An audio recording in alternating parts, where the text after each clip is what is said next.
Welcome back to another video in Panga's shed. Join me as I TIG weld a lower door skin to this coupe door, specifically off a Torana Hatchback.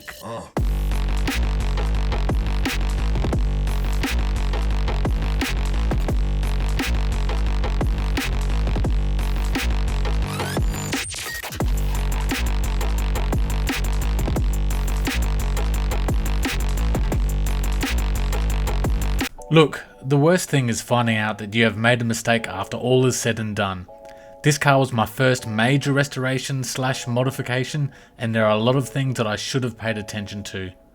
Also, technology and ways of doing things have changed for the better, and I'm keen to try those methods. I put a pair of new door skins on this car, and issues I never thought would have been issues have raised their heads during the assembly stage. Specifically, the window seals aren't touching the glass, which tells me the door skins were incorrectly installed or lack of attention to detail.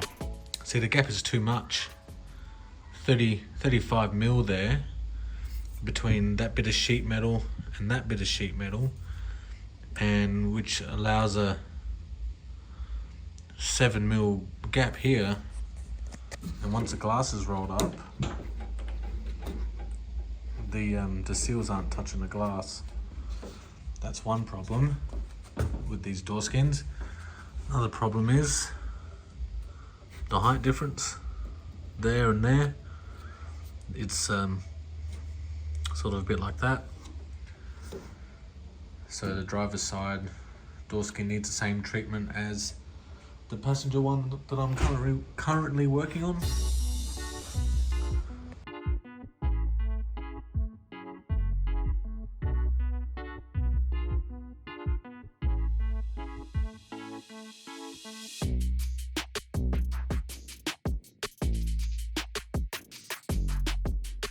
When I pulled the left-hand door skin off, I munted the bottom section, as you can see.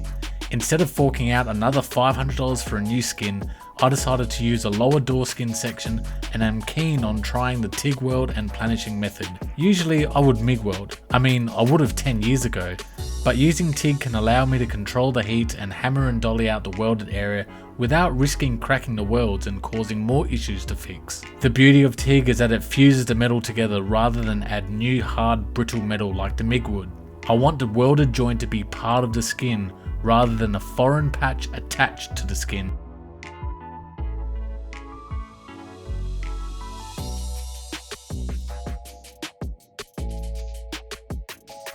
You can see how much nicer it is to work with a new piece. It'll be a shame to bin the whole skin, it's pretty good otherwise. Yeah, some flanges need to be repaired and I have to rework the door handle assembly due to incorrect stamping. Yes, another thing I assumed was going to be fine, then to find out during assembly of the handle that the handle sits crooked, too high and rubs up against the door. I had to elongate the holes a dodgy way with the drill bit to try and get the handle to sit right, causing unsightly gaping holes that can let water in and an unhappy pang. Anyway, I digress. Before I cut and weld, I need to make sure that the bottom half of the skin is going to sit in the right spot. So I'm offering the door to the car and making sure all body lines can line up to the quarter and front guard.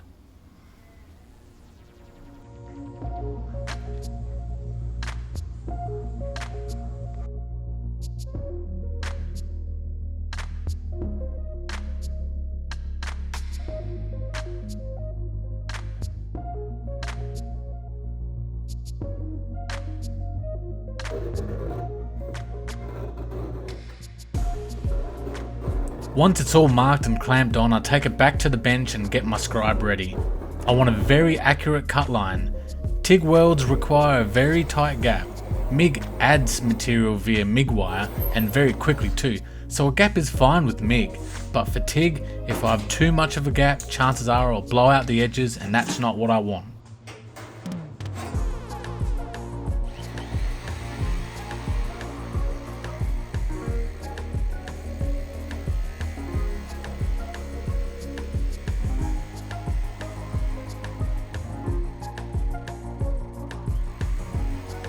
Here I'm using my Makita electric shears. It's such a good product, produces a very sharp, cool and clean line. It's easy to see where you are going, fairly easy to handle, and doesn't produce sparks. An angle grinder wouldn't have the same outcome. Well, for me anyway, I can't speak for anyone else.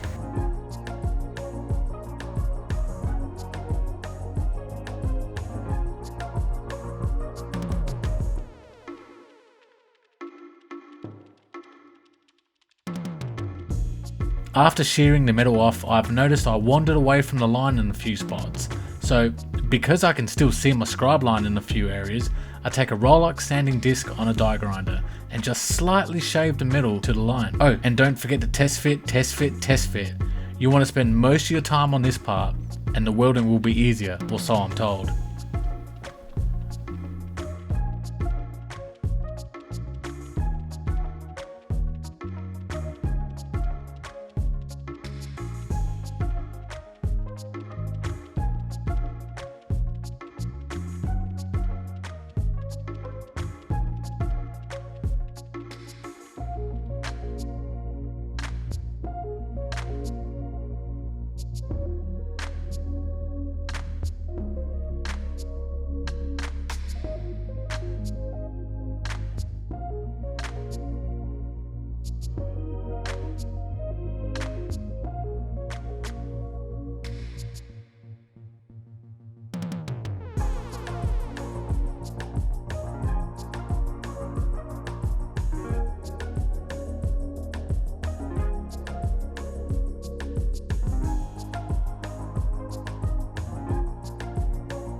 Once she's all clamped in, it's time to lay some tacks. Starting from one side and working my way across, I put a tack every 2 inches or so for now. I have the TIG welder set at 40 amps, I'm using 1.6mm tungsten, and because the sheet metal is butted up fairly tight, a quick little blast is all that's needed to fuse. After a third of the way, even though the tacks are quick and small, they do introduce heat into the panel.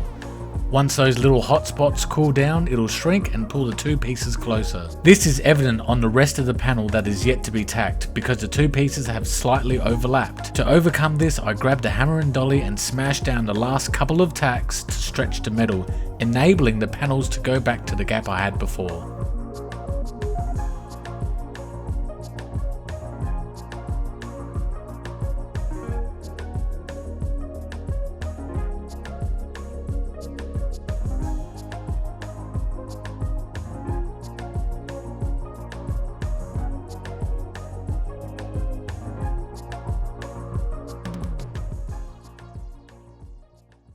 With quite a few tacks to lock the panel in, it's time to weld it. I've got some 0.8mm MIG wire as a filler wire for any areas that may need it. And need it I will, but I'll try my best to do it just by fusing. This is the part that takes experience and practice. I'm not the best TIG welder out there, and I can't do a continuous run without messing things up big time, but I'll try and control the heat so the heat affected zone is consistent throughout the scene. Yeah, we ran out of patience. Boil up with the cold hard hatred. I can feel the vibration. Feet in the streets, it's a new sensation. I wanna break faces on the pavement. I wanna make greatness look complacent. Adrenaline awakened, I can taste it. We can make an impact, grab and then take it. Like a disease, bring to their knees.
Using a combination of hammer and dolly, slap a spoon, body file and a lot of time and effort, I bump up the lows and knock down the highs.